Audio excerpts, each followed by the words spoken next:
Take a break from your busy schedule and join Harold Sala for Guidelines, a 5-minute commentary on living. Have you ever been to a party where someone whispered something to the person next to her, and that individual told the person next to her, and so forth until the original statement had gone the rounds of those present? Then the last person told what he or she heard. Was it much different than the way it started out? Chances are the answer is yes. That's the way it is in life. A psychology professor ran a series of experiments to prove the velocity of gossip. He called 6 students into his office and in strict confidence informed them that the Duke and Duchess of Windsor were planning on attending a certain university function. Within a week, the completely fictitious story had reached no less than 2,000 students. City officials phoned the university demanding to know why they had not been informed. Press agencies were frantically calling for details. Besides this, the facts were completely garbled. Instead of the Duke and Duchess of Windsor, a newspaperman in Canada phoned asking if it was really true that the Queen and the Prime Minister were going to be present. Another story that made the rounds was that the president of the university and the Duchess of Windsor had been secretly married before the Duchess married the Duke. Another rumor was that the university was going to award an honorary degree to Prince Charles, who at the time was in the 1st grade. Now remember that all of these rumors came from the original 6 who received the information in strictest confidence. Yes. Dr. Cantrell observed, that was a pleasant rumor. A slanderous one travels even faster and gets even more confused. One publisher declared, if you're an articulate person, you utter some 30,000 words each day. He might have added that a great many of them are spoken without much thought. 400 years before Christ, Socrates once said, speak that I may know thee.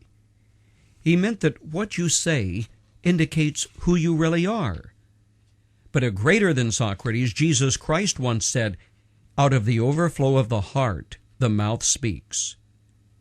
Say, what about the words that come out of your mouth? Take for reference what you have said in the last 30 minutes. Have you contributed to someone's personal unhappiness by passing on something that could have hurt someone? Solomon declared, without wood a fire goes out. Without gossip, a quarrel dies down. In some cases, gossip, or words spoken with an inflection, can be more deadly than the bullets of an assassin. I know of one pastor who was made the target of abuse by a group of people who deliberately set out to take his scalp. They did, too. He was exonerated of the gossip by his church and board, but the damage had been done by inference. There are cases when a person may have done wrong.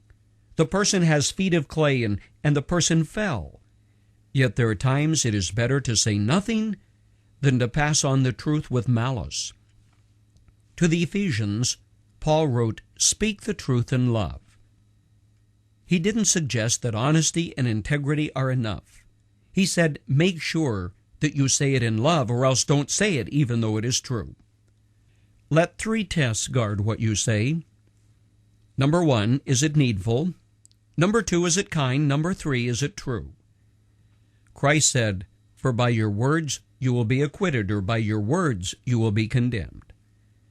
The next time you're tempted to pass on a choice bit of news, remember, your words can be more deadly than an assassin's bullet.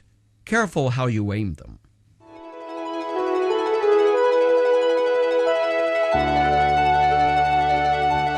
If you have access to the internet, you can listen to what you've just heard. You can download it in MP3, or you can print it out. You can share it with a Bible study or meditate on it or pass it on to a friend. If we can provide help or counsel or prayer, get in touch with us. That's why we're here. Our email address is guidelines@guidelines.org. You've just heard Guidelines. I'm Harold Sala.